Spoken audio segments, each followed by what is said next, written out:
Muchísimos hombres y mujeres de fe a lo largo de los siglos han luchado con el concepto de la oración.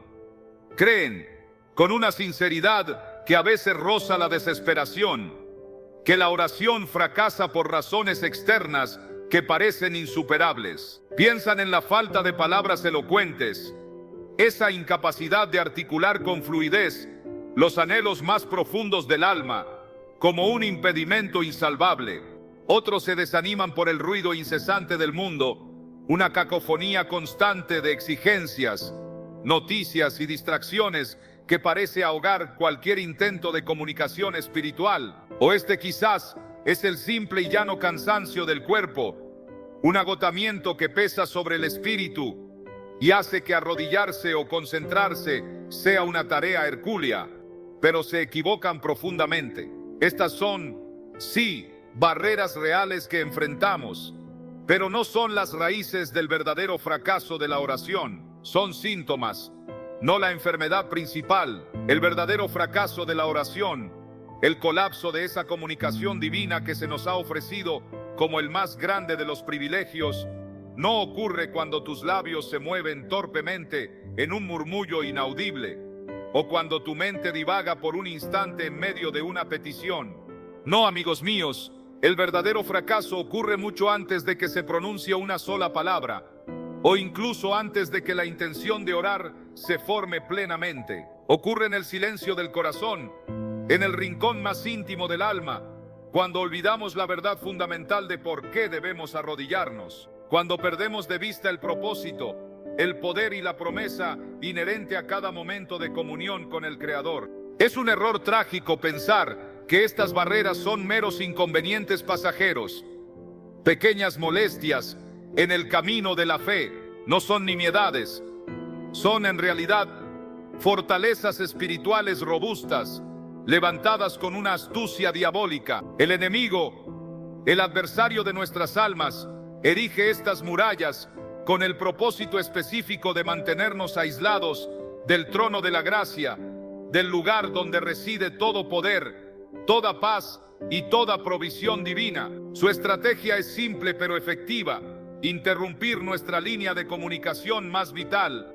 Hoy, con la autoridad que me confiere la palabra eterna, esa roca inamovible de la verdad divina, no vamos a simplemente enumerar estos errores como si fueran una lista de problemas sin solución. No, nuestra misión hoy es mucho más audaz y decidida. Vamos a demolerlos ladrillo por ladrillo, cimiento por cimiento, con la misma determinación con la que David enfrentó a Goliat, para que tu espíritu pueda por fin volar libre, sin ataduras, sin impedimentos, hacia la presencia gloriosa del Dios viviente, quien te anhela con un amor inagotable. Bienvenidos, amados amigos míos, a este espacio sagrado de reflexión, a esta congregación digital que se extiende a través de continentes y husos horarios, unidos por un mismo propósito: buscar juntos el rostro amoroso del Padre. No es casualidad que te encuentres escuchando estas palabras en este momento preciso. Creemos firmemente que la providencia divina te ha guiado hasta aquí. Si estas palabras resuenan en lo más profundo de tu alma, si sientes un eco de verdad que te llama, si percibes que han sido preparadas para ti en este preciso instante de tu jornada, te extiendo una invitación cordial. Te invito a fortalecer esta muralla de fe, esta comunidad de creyentes que estamos construyendo juntos, cimiento a cimiento, oración tras oración.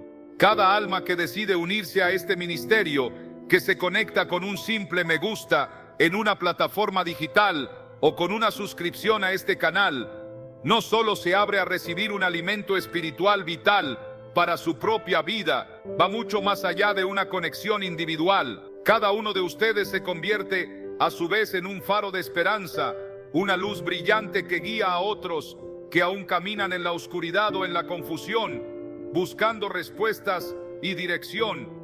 Únete a esta familia de fe, donde el amor y el apoyo mutuo son pilares fundamentales.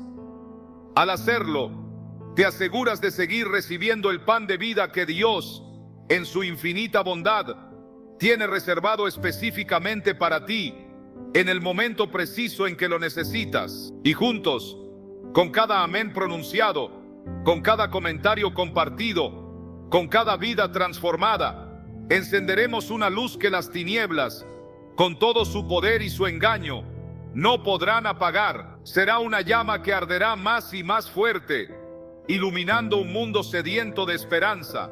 El primer ladrón, la primera barrera formidable que asalta nuestra vida de oración y amenaza con saquearla de su poder, es el torbellino de la distracción.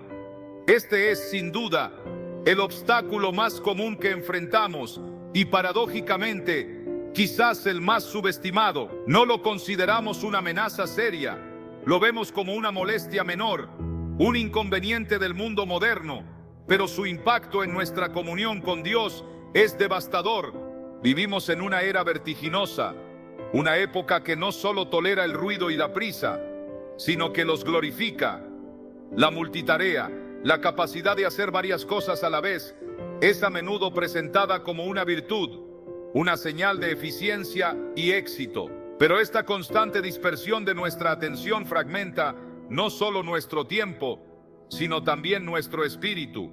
Nuestras mentes se han convertido en auténticas plazas de mercado bulliciosas, un hervidero de actividad incesante, llenas de voces que gritan desesperadamente por nuestra atención, cada una con su propia urgencia y demanda. Las preocupaciones apremiantes del trabajo y las responsabilidades laborales nos persiguen hasta nuestros momentos más íntimos. Las facturas por pagar, recordatorios tangibles de las exigencias materiales de la vida, se cuelan en nuestros pensamientos. Las noticias del mundo, a menudo cargadas de angustia y conflicto, nos bombardean constantemente, dejando una sensación de ansiedad e impotencia. Y por supuesto, las notificaciones incesantes de un teléfono que nunca duerme, que vibra y suena a todas horas, nos mantienen perpetuamente conectados a un ciclo de información que rara vez nutre el alma.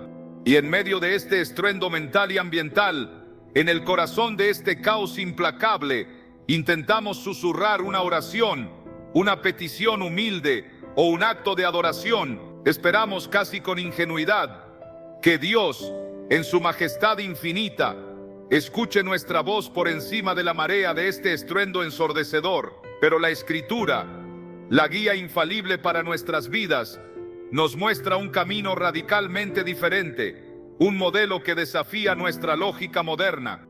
En el Evangelio de Marcos, capítulo 1, versículo 35, se nos revela una imagen poderosa de nuestro Señor Jesucristo. Leemos que Jesús, levantándose muy de mañana, siendo aún muy oscuro, salió y se fue a un lugar desierto, y allí oraba. Piensen esto por un momento, amados. El Hijo de Dios, el Verbo encarnado, el que tenía comunión perfecta con el Padre, buscaba activamente el silencio. El que no tenía pecado que confesar, ni duda que disipar, ni agenda personal que planificar. Él necesitaba el silencio y la soledad para fortalecer su espíritu.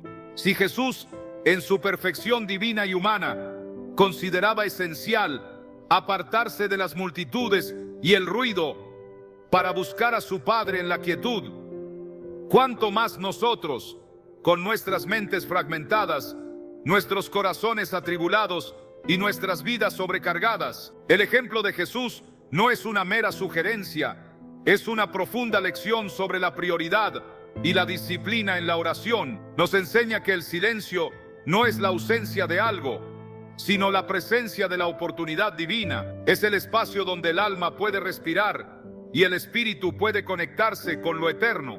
Recuerdo vívidamente la confesión de un hombre, un empresario de gran éxito, cuya vida profesional era la envidia de muchos. Con lágrimas sinceras que se abrían paso a través de la máscara de su aparente fortaleza, me dijo: Pastor, mi vida es un éxito rotundo en el papel, según todos los indicadores externos. Mis finanzas están en orden, mi reputación es impecable, pero mi alma, pastor, mi alma está en bancarrota, vacía y sin paz. Cuando intento orar, mi mente no es un templo de adoración, es un libro de contabilidad de problemas, de pendientes, de reuniones y de nuevas metas por alcanzar. No puedo escapar del ruido interno.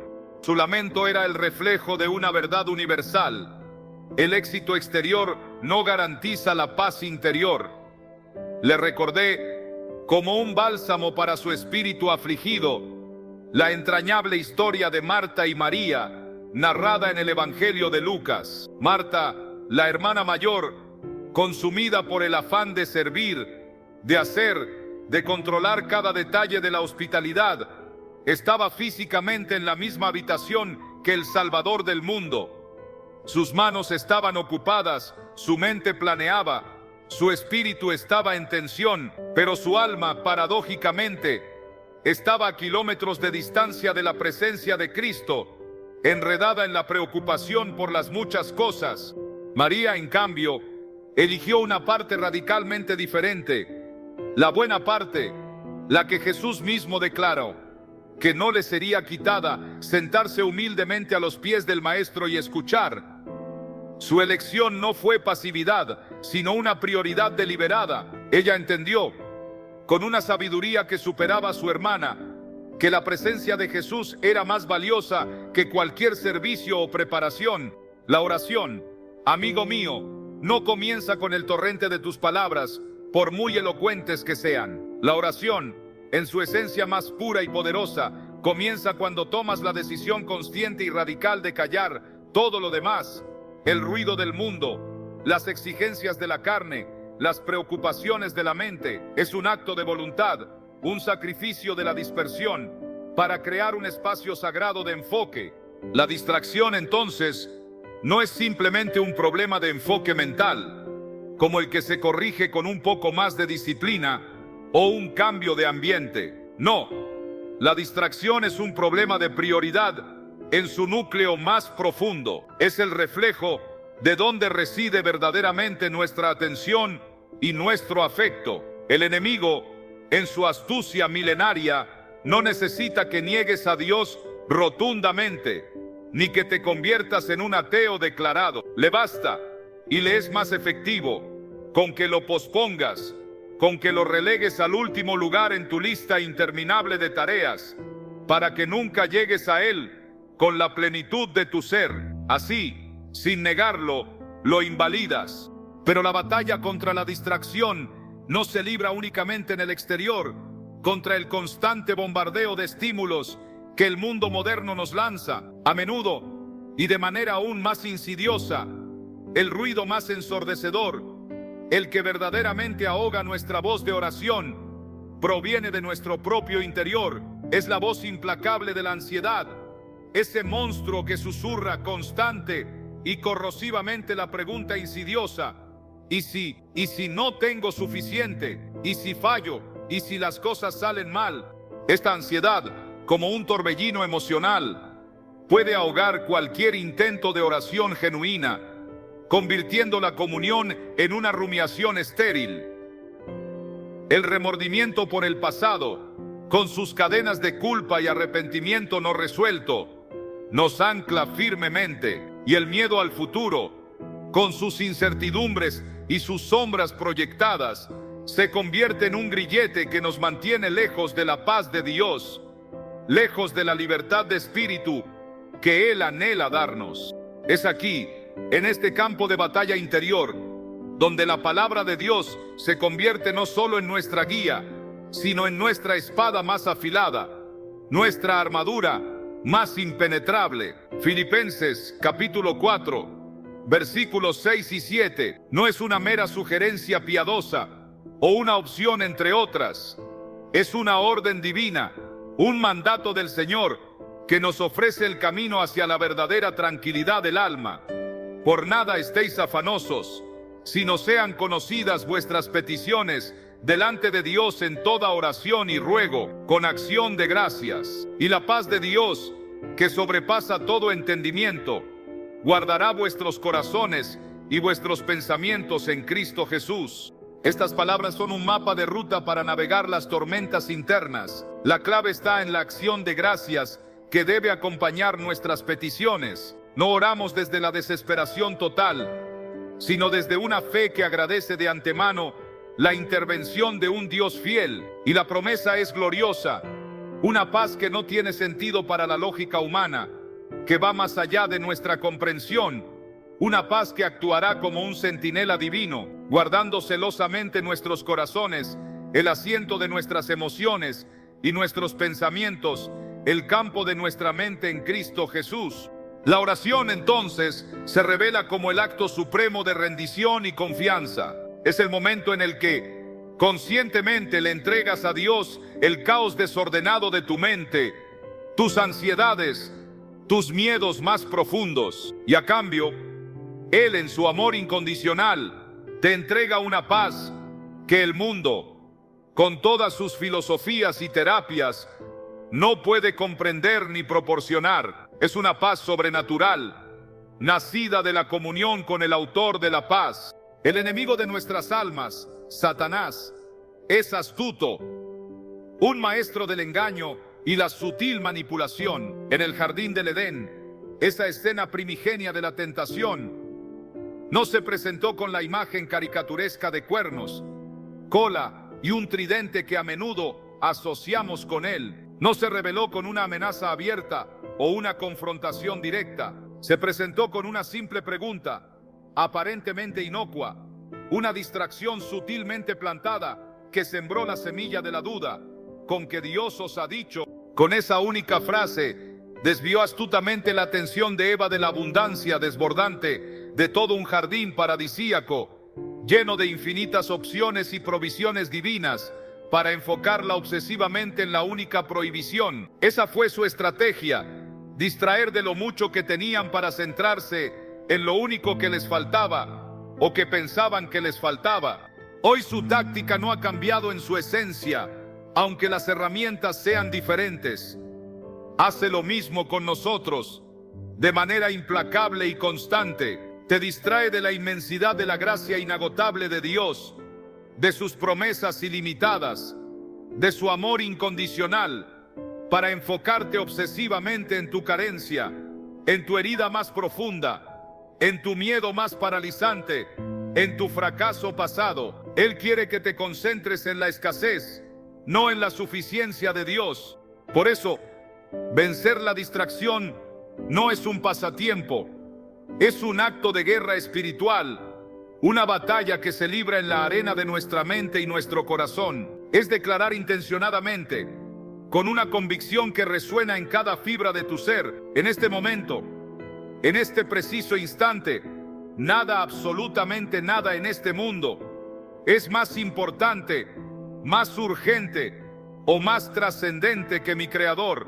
Es un acto de disciplina que va más allá de apagar el teléfono o cerrar las redes sociales, aunque esos sean pasos importantes y necesarios. Es de manera aún más crucial un acto de voluntad para apagar las voces internas del miedo, de la duda, de la ansiedad, de la culpa que resuenan en tu interior. Es silenciar conscientemente la cacofonía de tu propia mente para sintonizarte con la única voz que tiene el poder soberano de calmar la tormenta más furiosa, tanto fuera como dentro de ti, la voz de Dios. Si tú crees en este poder transformador, en la capacidad de acallar el mundo y sus ruidos para escuchar la voz clara y reconfortante de su espíritu, te invito en este momento a sellar esta verdad profundamente en tu corazón y a declararla públicamente. Escribe amén en los comentarios, no solo como una afirmación de fe, sino como una declaración de guerra contra la distracción y un compromiso con la presencia divina. La segunda barrera formidable, una fortaleza construida no de ladrillo y mortero, sino de hielo, que congela nuestras oraciones antes de que tengan la oportunidad de elevarse y llegar al cielo, es el peso aplastante del pecado no confesado. Este no es un enemigo ruidoso que se anuncia a bombo y platillo. Es en cambio un veneno silencioso, insidioso y corrosivo que día tras día administramos a nuestra propia alma, carcomiéndola desde dentro, sin que a menudo nos demos cuenta de su devastador efecto. Cargamos, a veces durante años, con el peso de errores pasados, con las consecuencias de palabras hirientes que pronunciamos en un momento de ira o descuido. con pensamientos impuros que albergamos en la privacidad de nuestra mente, o con acciones que sabemos que están en contra de la voluntad de Dios. Y en lugar de llevar estas cargas pesadas a la luz sanadora de la cruz, en lugar de la redención y el perdón, los escondemos con vergüenza y culpa en los sótanos oscuros y polvorientos de nuestra conciencia, esperando que allí desaparezcan o que Dios simplemente no los vea. Creemos, con una ingenuidad que raya en la insensatez, que lo que Dios no ve, o lo que pretendemos que Él no vea, porque lo hemos ocultado diligentemente, no nos hará daño, ni afectará nuestra relación con Él. ¡Qué engaño tan terrible, tan destructivo! Esta creencia es una de las artimañas más peligrosas del enemigo, porque nos mantiene atados a lo que creemos que hemos escondido. El rey David, un hombre descrito en la Escritura como conforme al corazón de Dios, a pesar de sus grandezas y sus éxitos, conoció en carne propia la agonía devastadora de este silencio, el tormento del pecado no confesado. En el Salmo 32, versículos 3 al 4, él clama con una sinceridad desgarradora, revelando la profunda miseria que experimentó.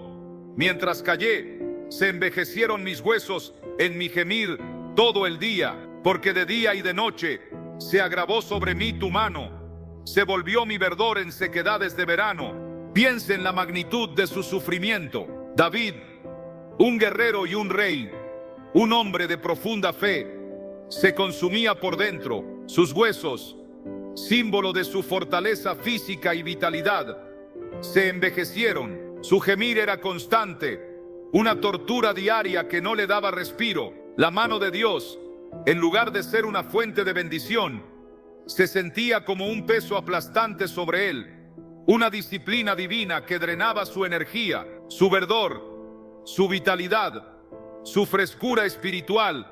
Se transformó en sequedades de verano, en un desierto árido y desolado. El pecado oculto, mis amigos, no solo enferma el espíritu, consume la fuerza del cuerpo, drena la alegría del alma y seca la misma vida que Dios nos ha dado.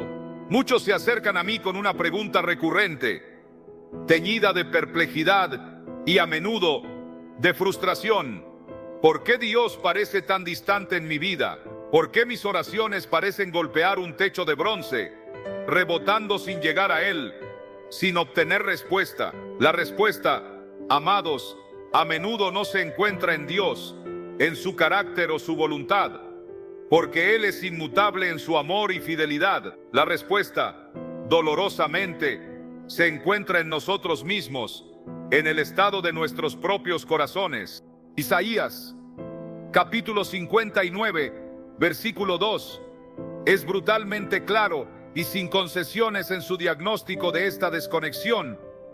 Vuestras iniquidades han hecho división entre vosotros y vuestro Dios, y vuestros pecados han hecho ocultar de vosotros su rostro para no oír. Observe la precisión de estas palabras. No dice que Dios se tapa los oídos por capricho o que se aparta por falta de interés. Dice que nuestras iniquidades, nuestros pecados deliberados o ignorados, son la causa activa de esta separación. El pecado crea una estática espiritual, una interferencia masiva que impide que nuestra comunicación sintonice con la frecuencia divina. Es como intentar hablar por teléfono en medio de una tormenta eléctrica. La línea está ahí, pero el ruido y la interferencia hacen imposible escuchar o ser escuchado con claridad. Oeste como una ventana sucia. El sol está brillando, pero no puedes ver su resplandor ni sentir su calor a través de la mugre. Imaginen un hijo que ha ofendido gravemente a su padre, quizás con palabras hirientes o acciones desleales, y se niega categóricamente a admitir su error, a disculparse, a buscar la reconciliación. Puede que ambos vivan bajo el mismo techo, compartan el mismo espacio físico, pero la comunión entre ellos está rota. Hay un abismo de silencio, un muro invisible de resentimiento y orgullo que los separa. La intimidad se ha desvanecido. Así es el pecado no confesado. Nos convierte en extraños en la casa de nuestro propio Padre Celestial, en inquilinos distantes en lugar de hijos amados. Pero la buena noticia, la gloriosa noticia del Evangelio, que debe resonar en cada corazón, es que el camino de regreso, el puente sobre ese abismo, está siempre abierto. La gracia de Dios es un camino de doble sentido, y Él siempre está esperando nuestro retorno. La confesión, por tanto, no debe ser percibida como un acto de humillación pública o privada, diseñado para avergonzarnos o castigarnos por nuestros errores. No es un ritual de autoflagelación, muy por el contrario, la confesión es un acto supremo de liberación, un paso vital y sanador que nos permite despojarnos de las cargas que nos oprimen y nos separan de la paz de Dios. Es un reconocimiento honesto de nuestra humanidad y de nuestra necesidad de un Salvador. Primera de Juan, capítulo 1, versículo 9, es una de las promesas más poderosas, más reconfortantes y más absolutas de toda la Escritura. Son palabras que todo creyente debería memorizar y atesorar. Si confesamos nuestros pecados, Él es fiel y justo para perdonar nuestros pecados y limpiarnos de toda maldad. Detengámonos y observemos esas palabras con la atención que merecen. No dice que Él es amable o bondadoso al perdonar, aunque lo es en extremo. Dice algo más profundo y fundamental. Dice que Él es fiel, lo que significa que cumple su palabra, honra sus promesas y permanece constante en su carácter. Y dice que es justo, lo cual es aún más asombroso. Él es justo porque la deuda legal y moral de nuestro pecado ya fue pagada en su totalidad, de una vez y para siempre, por la sangre inmaculada de Cristo derramada en el Calvario. Su justicia exige que se pague el precio, y ese precio ya fue cubierto. Cuando confiesas tus pecados, no estás rogando por algo que no te pertenece, como un mendigo pidiendo limosna. No estás implorando por un favor inmerecido que podría ser negado. Estás reclamando la victoria que Jesús ya ganó para ti. Estás aplicando el antídoto divino, el bálsamo curativo de la gracia de Dios, al veneno mortal del pecado que ha estado carcomiendo tu alma. La confesión derriba ese muro de hielo, derrite la escarcha de la culpa y permite que el calor sanador del amor inagotable de Dios fluya de nuevo libremente hacia tu corazón y tu vida. Es un acto de fe que activa el poder del Evangelio en tu propia experiencia. Pero la confesión no es un mero recuento de errores. Debe ir acompañada de un genuino arrepentimiento. El arrepentimiento que acompaña a la confesión no es simplemente sentir lástima por haber sido descubierto o por las consecuencias negativas que nuestros pecados han traído a nuestra vida. No es un remordimiento superficial. El verdadero arrepentimiento, lo que la palabra griega metanoia realmente significa, implica un cambio radical de mente, una transformación profunda en nuestra forma de pensar y actuar. Es una vuelta de 180 grados, un giro completo en la dirección de nuestra vida. Es mirar tu pecado a los ojos, reconocer su fealdad y su poder destructivo, y declararle con firmeza y convicción: ya no eres mi Señor, ya no te seguiré, ni caminaré más contigo. Mi lealtad ahora pertenece a Cristo. Es un compromiso con una nueva dirección, un nuevo camino, bajo la guía del Espíritu Santo, como prometió Dios en Segunda de Crónicas, capítulo 7, versículo 14, una promesa que se extiende a toda generación de su pueblo. Si su pueblo se humillare, y oraren, y buscaren mi rostro, y se convirtieren de sus malos caminos, entonces yo oiré desde los cielos, y perdonaré sus pecados, y sanaré su tierra. Observe la secuencia divina: humillación, reconocimiento de la necesidad, oración, comunicación con Dios, búsqueda de su rostro, deseo de su presencia y conversión de malos caminos, arrepentimiento activo. Y la promesa es triple: oído divino, perdón total y sanidad profunda para nuestra tierra, es decir, para nuestra vida personal, nuestras relaciones, nuestra nación. La oración más poderosa que puedes hacer cuando te sientes lejos de Dios cuando el peso del pecado te oprime y la culpa te abruma, no es pedirle cosas materiales o soluciones inmediatas. Es simplemente decir, con un corazón quebrantado y contrito: Padre, he pecado, lo siento profundamente, perdóname, límpiame, restáurame por completo a tu comunión. Esa es la oración que nunca, jamás queda sin respuesta, porque toca el corazón mismo de Dios. Ahora llegamos a una barrera que es tan sutil como devastadora, una que a menudo se camufla en nuestras vidas sin ser plenamente reconocida: la falta de fe. Puedes tener el tiempo necesario para orar, puedes haber limpiado tu corazón de pecado confesando tus transgresiones, pero si te acercas al trono de Dios sin una fe genuina, es como intentar sacar agua de un pozo inagotable con un colador. Por mucho esfuerzo que pongas, la falta de la herramienta adecuada impedirá que recibas el sustento vital. La fe, amados amigos, no es un sentimiento efímero que va y viene con las circunstancias. No es una emoción pasajera que experimentamos en momentos de euforia espiritual. Es la moneda del reino espiritual, el medio de intercambio divinamente establecido, que activa el poder omnipotente de Dios en nuestras vidas. Es la convicción fundamental, la certeza inquebrantable que no solo cree que Dios existe, sino que confía plenamente en su carácter, sus promesas y su capacidad para actuar más allá de toda lógica humana. El autor de la carta a los Hebreos, en el capítulo 11, versículo 6, lo declara sin rodeos, con una claridad que no deja lugar a dudas: pero sin fe es imposible agradar a Dios, porque es necesario que el que se acerca a Dios crea que le hay y que es galardonador de los que le buscan. Fíjate bien en la profundidad de estas palabras. No se trata simplemente de creer que Él existe, como se cree en un hecho histórico o en una verdad científica abstracta. Hay muchos que creen en la existencia de Dios.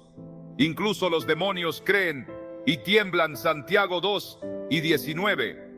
Pero esa no es la fe que agrada a Dios. La fe salvadora y la fe que activa la oración implican creer que Él es, que está presente, que es activo en el universo y en nuestras vidas. Y lo más importante, que Él recompensa a quienes lo buscan con diligencia, con sinceridad y con una expectativa reverente.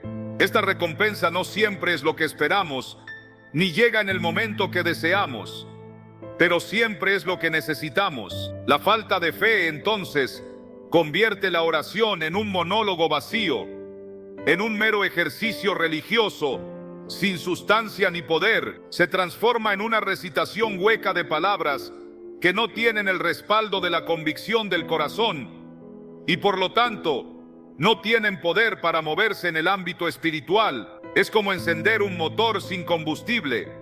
Hay movimiento pero no hay progreso. Piensa en la mujer con el flujo de sangre, una historia de fe que debería inspirarnos a todos, relatada en los evangelios. Durante 12 largos años, esta mujer había sufrido una hemorragia incesante. La ley judía la declaraba impura, lo que significaba que estaba socialmente marginada, excluida de la comunidad, condenada a aislamiento perpetuo. La sociedad la rechazaba, sus amigas la evitaban. Los médicos, a los que había entregado todos sus recursos, habían agotado sus conocimientos y con ellos también su esperanza. Su vida era un pozo de desesperación y soledad. Pero entonces, en su noche más oscura, oyó hablar de Jesús. No se limitó a oír rumores, oyó hablar de su poder, de su compasión, de los milagros que realizaba, y una chispa de fe, pequeña pero poderosa, se encendió en su oscuridad más profunda. No fue una fe pasiva, una mera aceptación mental de la existencia de Jesús. Fue una fe activa, una fe que no podía quedarse quieta. Fue una fe que la impulsó a través de una multitud hostil, una multitud que la hubiera condenado por su impureza, pero que ella desafió con la fuerza de su convicción. Fue una fe que la hizo decir, con una determinación inquebrantable: si tan solo tocare el borde de su manto, de la prenda más sencilla de su ropa, seré salva, seré sanada. Y cuando su mano temblorosa, debilitada por años de enfermedad, tocó esa tela sagrada, el poder divino salió de Jesús y ella fue sanada instantáneamente. Jesús no le dijo, tu persistencia te ha salvado o tu buena intención te ha salvado. Él fue explícito y directo en su diagnóstico de su milagro. Hija, tu fe te ha salvado. Esa misma fe, esa fe que se atreve a creer en lo imposible, es la que Dios busca en nuestras oraciones hoy. Es la fe que nos conecta con su poder ilimitado.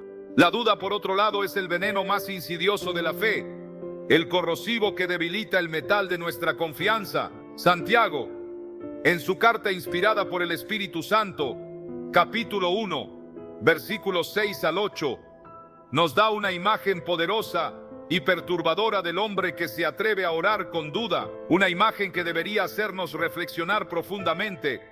Es semejante a la onda del mar, que es arrastrada por el viento y echada de una parte a otra. No piense pues quien tal haga, que recibirá cosa alguna del Señor. Orar dudando es un ejercicio en futilidad, una contradicción en sí misma. Es como marcar un número de teléfono con la ferviente esperanza de hablar con alguien y luego colgar antes de que contesten, esperando una respuesta que nunca llegará. Le pides a un Dios todopoderoso y amoroso que actúe en tu vida, que intervenga en tu situación, que manifieste su gloria, mientras en el fondo de tu corazón una voz insidiosa susurra que probablemente no lo hará, que no puede o que no quiere. Esta inestabilidad, esta dualidad de mente, es precisamente lo que Santiago condena. Esta falta de fe a menudo se disfraza, se reviste con ropajes de realismo o prudencia, como si dudar de Dios fuera una señal de madurez o de sabiduría terrenal. Pero en el fondo, en su esencia más cruda, es una afrenta directa al carácter mismo de Dios. Es dudar de su poder ilimitado para hacer lo que prometió. Es dudar de su bondad inagotable para querer hacerlo mejor para sus hijos. Es dudar de su fidelidad inquebrantable para cumplir cada una de sus promesas. Y Dios, en su perfecta justicia y santidad, no puede bendecir la duda que cuestiona su misma esencia divina. Entonces, la pregunta crucial es, ¿cómo crece la fe? ¿Cómo podemos fortalecer esa moneda del reino espiritual en nuestras vidas? La fe, mis amigos, no surge de la nada, como una planta espontánea que aparece sin semillas. No es un regalo mágico que se concede sin esfuerzo. Romanos, capítulo 10, versículo 17, nos da la fórmula divina, el principio inmutable para su crecimiento. Así que la fe es por el oír, y el oír por la palabra de Dios. La fe se alimenta de la verdad, se nutre de la revelación divina. Cuanto más te sumerges en las Escrituras, cuanto más meditas en sus palabras, cuanto más lees y estudias sobre su fidelidad inquebrantable a Abraham, al llamarlo a salir de su tierra, a Moisés, al librar a su pueblo de la esclavitud, a David, al levantarlo de pastor a rey, a Daniel, al protegerlo en el foso de los leones. Cuanto más haces esto, más se fortalece tu propia confianza, tu propia convicción. Entiendes que el Dios que actuó ayer con poder y amor es el mismo Dios que actúa hoy en tu vida y en tu mundo. La fe no es cerrar los ojos a la realidad de las dificultades, los problemas o las pruebas que enfrentamos. Eso sería un autoengaño. La fe es, por el contrario, abrir los ojos y el corazón a una realidad superior, la realidad inmutable del poder soberano y las promesas eternas de Dios. Es ver el mundo no solo a través de la lente de nuestras circunstancias, sino a través de la lente de la verdad divina. Cuando ores, no ores desde la perspectiva abrumadora de tu problema, que puede parecer gigantesco e insuperable.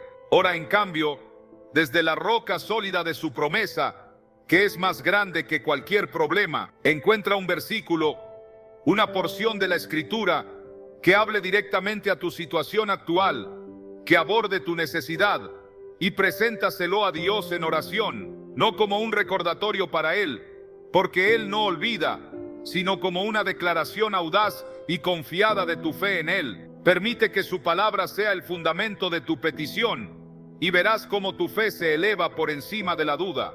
La cuarta barrera, una fortaleza insidiosa que nos impide orar con fervor y consistencia, es una que aflige a nuestra generación con la virulencia de una plaga moderna: el agotamiento.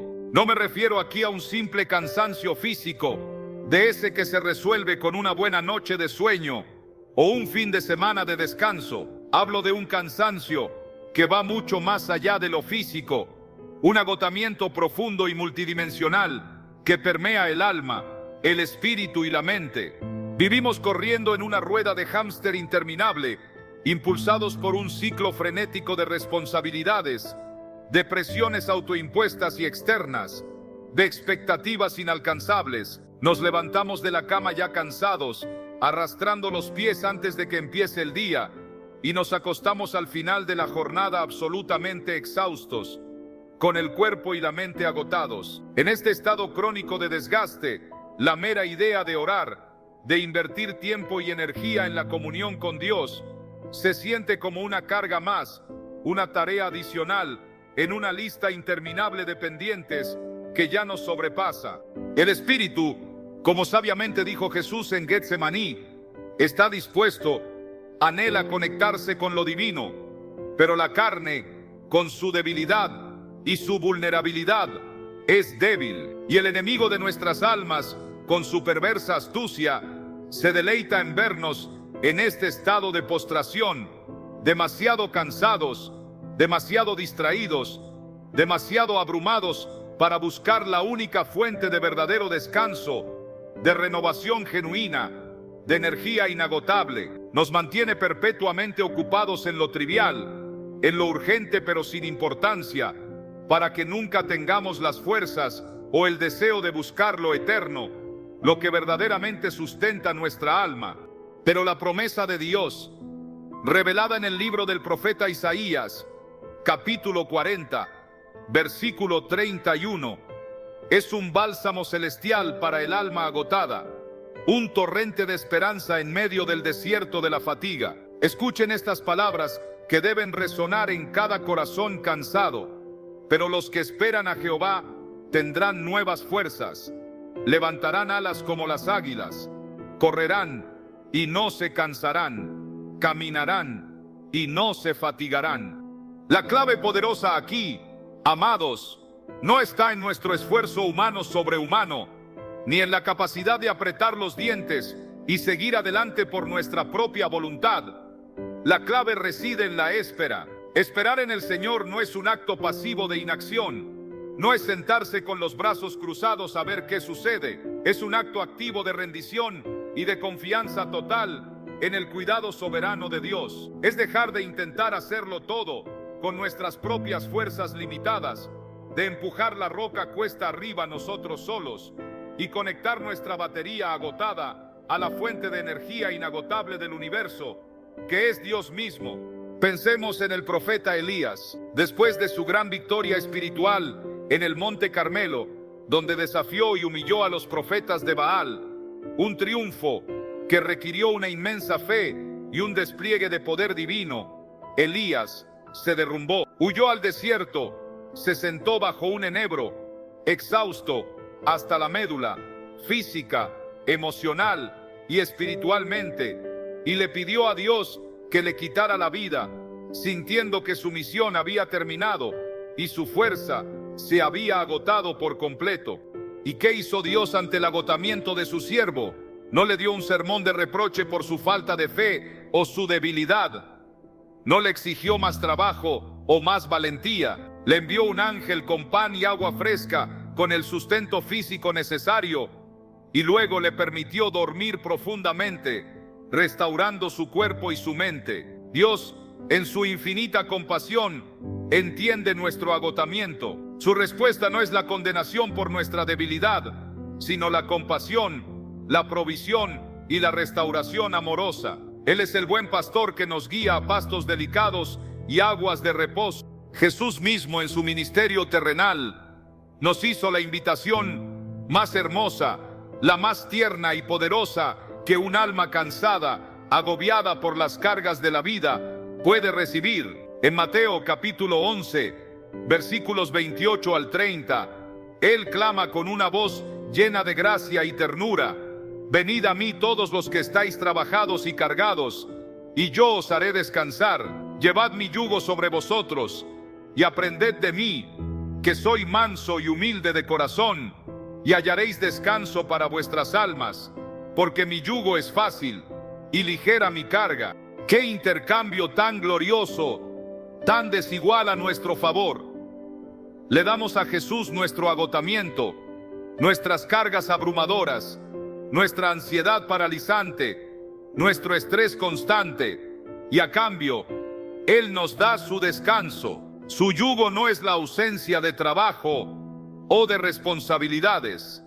No es una invitación a la pereza. Es el trabajo hecho en su fuerza, en su ritmo, bajo su dirección, no en la nuestra. Es la colaboración divina donde Él lleva la mayor parte del peso. Orar cuando estás agotado no es gastar la poca energía que te queda. Es el acto más inteligente y espiritual que puedes realizar. Es el acto de enchufarte a la fuente inagotable de energía divina para recargarte por completo, para renovar tus fuerzas y tu perspectiva. A menudo, nuestro agotamiento, en particular el espiritual y emocional, proviene de llevar cargas que Dios nunca nos pidió que lleváramos en primer lugar. Llevamos el peso abrumador de la opinión de los demás, el temor constante de no cumplir sus expectativas. Llevamos el peso aplastante de nuestros errores pasados, las culpas y los lamentos que nos persiguen. Y llevamos el peso insoportable de intentar controlar el futuro, de prever cada escenario, de planificar cada paso, de asegurar cada resultado, como si la vida dependiera enteramente de nuestras manos.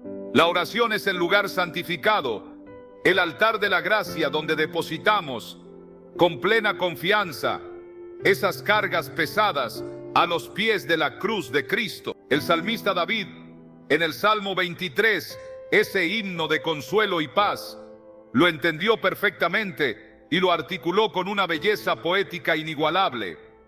En lugares de delicados pastos me hará descansar, junto a aguas de reposo me pastoreará, confortará mi alma. Dios quiere ser tu pastor, tu guía amoroso, el que te lleva a lugares de descanso verdadero, de restauración. Pero no puedes seguir al pastor, no puedes ser guiado a esos pastos verdes si sigues corriendo frenéticamente en tu propia dirección, aferrado a tus propias cargas y tus propios planes.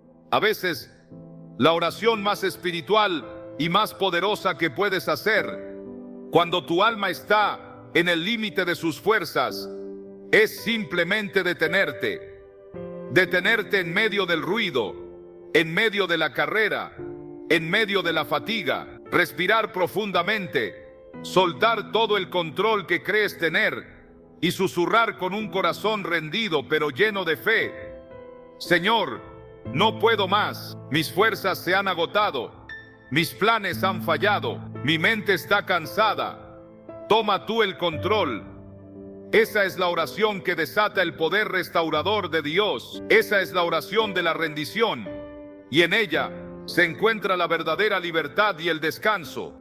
La quinta y última fortaleza que examinaremos hoy es quizás la más engañosa y por ende la más peligrosa, porque se disfraza hábilmente de virtud, de fuerza de carácter. Es el orgullo y la autosuficiencia. Es el sutil, pero potente susurro en lo profundo de nuestro corazón que nos dice: yo puedo con esto. Tengo la capacidad, la inteligencia, los recursos para manejar esta situación por mi cuenta. No necesito ayuda.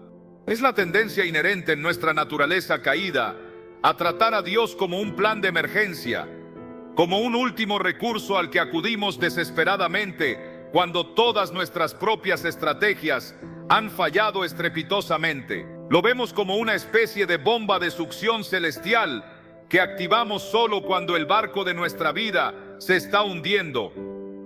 En lugar de reconocerlo como nuestra fuente diaria, constante y vital de vida, de sabiduría, de poder y de dirección. El orgullo es la raíz misma de la caída de la humanidad.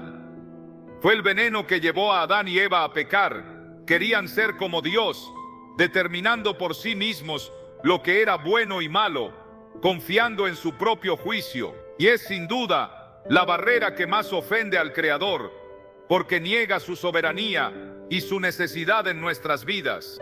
Proverbios, capítulo 16, versículo 18, nos advierte con una claridad profética y atemporal. Antes del quebrantamiento es la soberbia, y antes de la caída, la altivez de espíritu. Esta es una verdad inmutable. Una persona orgullosa, por definición, no siente la necesidad de orar con genuina dependencia. ¿Por qué lo haría? En el fondo de su corazón, por mucho que profese lo contrario con sus labios, cree que él mismo es el capitán de su destino, el director de su propio barco, el arquitecto supremo de su vida. ¡Qué ilusión tan peligrosa! ¡Qué engaño tan mortal! Pensar que podemos navegar la vida sin el autor de la vida. Jesús ilustró esta verdad de manera magistral e inolvidable en la parábola del fariseo y el publicano, registrada en el Evangelio de Lucas, capítulo 18. El fariseo, un hombre de gran reputación religiosa, de pie en el templo, oraba consigo mismo. Su oración no era una comunicación de corazón a corazón con Dios, era en esencia un comunicado de prensa de sus propios logros, una glorificación de su propia piedad. Dios, te doy gracias, porque no soy como los otros hombres, ladrones, injustos, adúlteros, ni aun como este publicano. Ayuno 2 veces a la semana, doy diezmos de todo lo que gano. Su oración era un monólogo de autoexaltación, carente de humildad y verdadera conexión.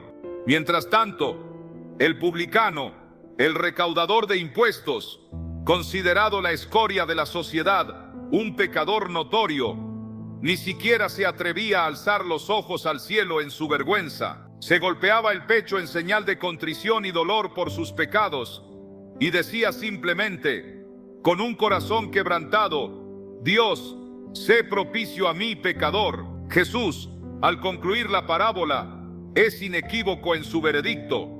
Fue el publicano el que se reconoció necesitado y pecador, y no el fariseo autojustificado, quien descendió a su casa justificado ante los ojos de Dios. Porque como nos recuerda Santiago, capítulo 4, versículo 6, Dios resiste a los soberbios y da gracia a los humildes. El orgullo cierra la puerta a la gracia de Dios, mientras que la humildad la abre de par en par. La autosuficiencia es prima hermana del orgullo, a menudo indistinguible de él en la práctica. Se manifiesta de manera sutil pero destructiva en la forma en que reaccionamos ante los desafíos de la vida. Cuando surge un problema, nuestra primera reacción instintiva no es buscar a Dios en oración, es elaborar un plan elaborado y detallado, hacer una llamada estratégica a una persona influyente, confiar ciegamente en nuestros propios talentos, habilidades o experiencia, o quizás en el saldo de nuestra cuenta bancaria.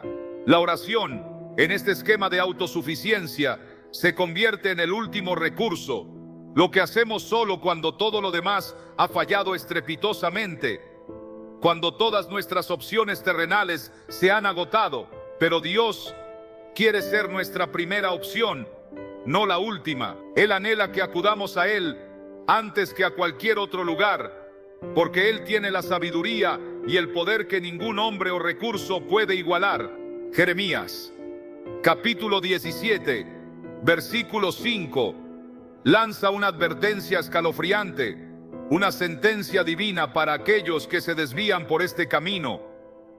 Maldito el varón que confía en el hombre y pone carne por su brazo, y su corazón se aparta de Jehová. Confiar en nuestras propias fuerzas, en nuestra propia astucia o en los recursos humanos como nuestra principal fuente de ayuda y seguridad es, en esencia, apartar nuestro corazón de Jehová, del Señor Todopoderoso. Es decirle a Dios, de forma implícita o explícita: gracias Dios por la oferta de ayuda, pero esta parte de mi vida, este desafío, este problema, lo manejo yo.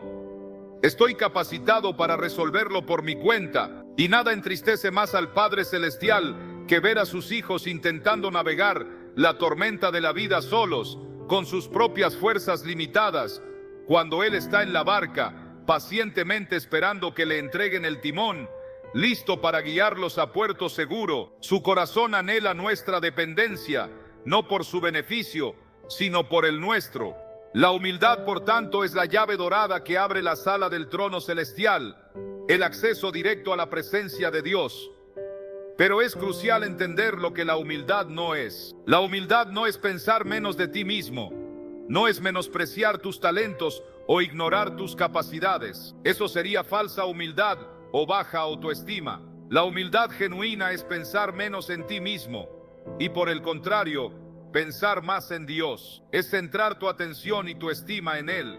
Es el reconocimiento honesto, constante y continuo de que sin Él nada podemos hacer que tenga verdadero valor o propósito eterno, como dijo Jesús con total claridad en Juan, capítulo 15, versículo 5. Es entender, con una gratitud profunda, que cada aliento que respiramos es un regalo inmerecido de su mano, que cada habilidad, cada talento que poseemos es un préstamo divino para su gloria, y que cada victoria que logramos, cada éxito que alcanzamos, es por su gracia inmerecida, no por nuestra propia fuerza o ingenio. La oración humilde no se presenta ante Dios con una actitud de autoexaltación, diciendo: mírame Dios, mira todo lo que he logrado, lo que he hecho con mis propias manos, lo que merezco por mi esfuerzo. La oración humilde se presenta con una postura de dependencia total, diciendo: mírame Dios, aquí estoy, con mis debilidades, mis fracasos y mis necesidades. Mira lo que necesito que tú hagas en mí, porque yo no puedo. Mira lo que necesito que tú hagas a través de mí, porque por mi cuenta, mis esfuerzos son vanos. Es la postura de una mano abierta, vulnerable y dispuesta a recibir todo lo que Dios quiera dar, en lugar de un puño cerrado, aferrado obstinadamente a su propia autosuficiencia, a su falso sentido de control. Si deseas que Dios se mueva poderosamente en tu vida, que sus milagros se manifiesten, que su propósito se cumpla, primero debes arrodillarte en el sentido espiritual, y si lo deseas físico, y reconocer con una honestidad brutal que lo necesitas desesperadamente en cada momento y en cada área de tu existencia. Solo entonces la gracia de Dios fluirá abundantemente. Hemos recorrido y examinado estas 5 fortalezas, estas barreras formidables que se interponen entre nosotros y una vida de oración vibrante y poderosa: la distracción, el pecado oculto no confesado, la falta de fe, el agotamiento del alma y el espíritu, y el orgullo y la autosuficiencia de nuestro corazón. Pero permítanme decirles que todas ellas, por muy diferentes que parezcan en su manifestación, se sostienen sobre un cimiento común, una verdad fundamental que a menudo pasamos por alto: el desconocimiento de la verdadera importancia, de la magnitud del poder y del propósito de la oración. Si realmente comprendiéramos con una claridad espiritual que traspasara la superficialidad de lo cotidiano, lo que sucede en el ámbito espiritual, en las esferas celestiales, cada vez que un hijo de Dios se arrodilla, cada vez que eleva una voz en comunión con su Creador, si entendemos el impacto cósmico de ese acto, nada en este mundo, ninguna distracción, ningún pecado, ninguna duda, ningún cansancio, ningún orgullo podría impedirnos orar con pasión, con fervor y con una persistencia inquebrantable.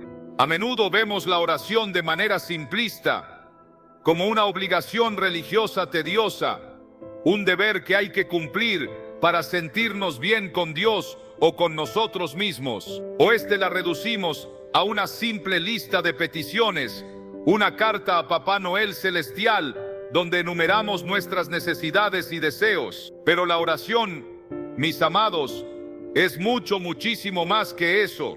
Es el sistema respiratorio del alma. Sin ella, sin este aliento espiritual constante, nos asfixiamos espiritualmente, nuestra vida interior se debilita y nuestra conexión con lo divino se atrofia.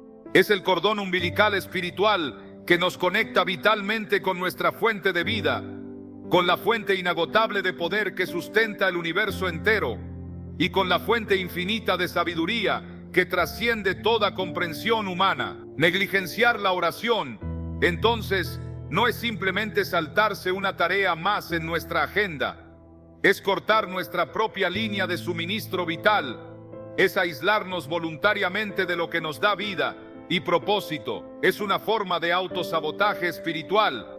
La oración es también el campo de batalla donde se ganan las victorias espirituales más significativas.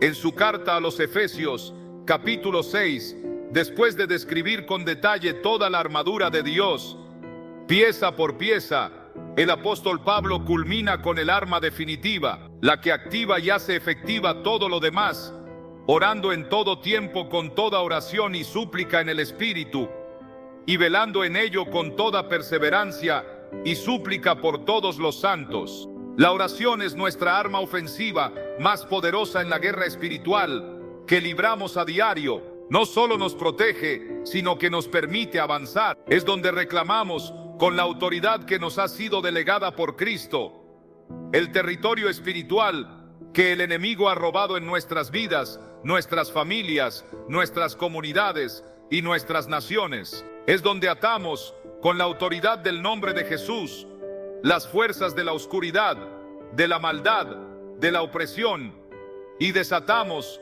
con la fe, el poder transformador y redentor del cielo sobre nuestras familias, nuestras iglesias y nuestras naciones. El poder de la oración no reside en la elocuencia de nuestras palabras, en su sofisticación o en su longitud, sino en la omnipotencia del Dios a quien oramos. La oración ferviente de un hombre justo como Elías pudo detener la lluvia por 3 años y medio y luego hacerla volver con poder. ¿Qué no podría hacer la oración unida, ferviente y llena de fe del pueblo de Dios hoy, en medio de los desafíos que enfrentamos? Además, la oración es el taller sagrado del alfarero divino. Es el lugar íntimo donde somos moldeados, transformados y refinados a la imagen de Cristo. Cuando pasamos tiempo genuino en la presencia de un Dios santo, algo de su santidad, de su carácter, de su gloria, se nos pega. Es una influencia transformadora que no podemos evitar. Su paz, que trasciende toda lógica, calma nuestra ansiedad más profunda. Su sabiduría ilumina nuestra confusión más intrincada, dando dirección y claridad. Su fuerza inagotable renueva nuestro agotamiento más extremo, dándonos nuevas alas. Su amor incondicional sana nuestras heridas más profundas, restaurando lo que estaba roto. No se puede pasar tiempo genuino, tiempo de calidad, en la presencia de Dios y permanecer igual. La oración moldea nuestro carácter de maneras que ninguna otra disciplina puede. Alinea nuestros deseos egoístas con los suyos, elevando nuestra perspectiva. Nos convierte más y más a la imagen gloriosa de Cristo. Un proceso de santificación que dura toda la vida. No oramos solo para obtener cosas de Dios, como si Él fuera un dispensador cósmico. Oramos en lo más profundo de nuestro anhelo, para obtener más de Dios mismo, para conocerlo más íntimamente, para experimentar su presencia con mayor intensidad. Él es el mayor tesoro, la recompensa final, la joya más preciosa. Y si tú también anhelas esa transformación profunda, esa comunión íntima, te invito de nuevo a unirte a esta comunidad de fe con tu suscripción, para que juntos podamos ser moldeados pacientemente por las manos amorosas del Maestro. Así que hoy, amado amigo y amiga, te hago un llamado. No un llamado a orar más por un sentido de culpa religiosa o por un deber agobiante que se suma a tus cargas. Te hago un llamado mucho más profundo y liberador. Te hago un llamado a enamorarte de nuevo de la comunicación con tu Padre Celestial, a redescubrir la alegría, el poder y la intimidad de ese diálogo. Es un privilegio que supera cualquier otro en la vida. Derriba con la autoridad que Dios te ha dado. El muro de la distracción. Busca un lugar de quietud, de silencio intencional, donde puedas escuchar su voz por encima del estruendo del mundo. Derrumba la fortaleza del pecado a través de la confesión honesta y el arrepentimiento sincero, permitiendo que la gracia de Dios te limpie por completo. Reemplaza la arena movediza de la duda, que te hace inestable, con la roca sólida e inamovible de su palabra, que es firme y eterna. Entrega tu agotamiento, tu cansancio, tu fragilidad a aquel que promete descanso para el alma y renueva tus fuerzas como las de las águilas. Y cambia la vestidura andrajosa del orgullo y la autosuficiencia por el manto de la humildad, el ropaje de la dependencia de Dios. La oración, mis amigos, no es una carga que Dios nos impone, es el mayor privilegio que se nos ha concedido a los mortales, a seres finitos como nosotros, el inaudito honor de hablar directamente con el Rey de Reyes y Señor de Señores, y no solo hablar con Él, sino tener la dulce intimidad de llamarlo Padre. No permitas que un día más, ni siquiera una hora más, pase sin restaurar o fortalecer esa conexión divina, esa línea de comunicación vital. La victoria en tu vida, en tus relaciones, en tu familia, en tus finanzas, en tu salud, en tu propósito, no comienza con tus propios esfuerzos, sino de rodillas, en la presencia de Dios. No es un último recurso al que te aferras en la desesperación, es tu primera y más poderosa estrategia, tu punto de partida para todo lo que buscas. Tu Padre Celestial te está esperando con los brazos abiertos.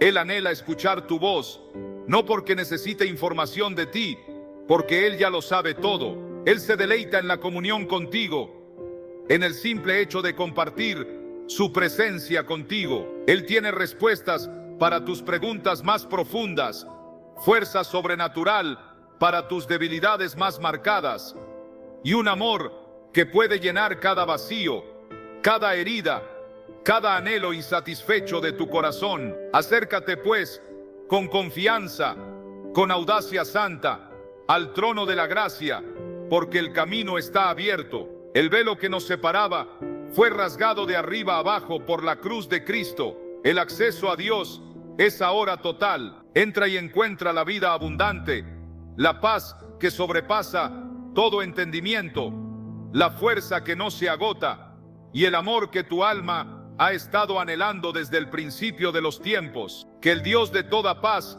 te encuentre allí, en ese lugar de intimidad, y que su presencia te llene hasta rebosar, desbordándose en cada área de tu vida. Amén.